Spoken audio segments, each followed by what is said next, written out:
বটি করার জন্য আমি একটু তেল দিয়ে দিচ্ছি, কালো জিরে দিয়ে দেবো,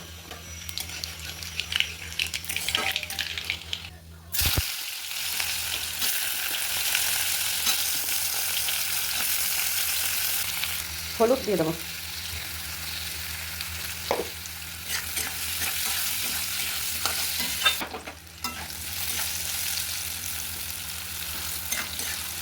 অল্প করে জল দিয়ে দেবো একটু সেদ্ধ হওয়ার জন্য।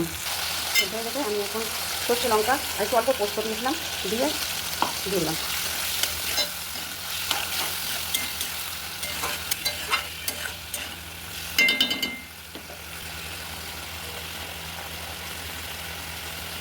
অল্প চিনি আমি দিয়ে দেবো।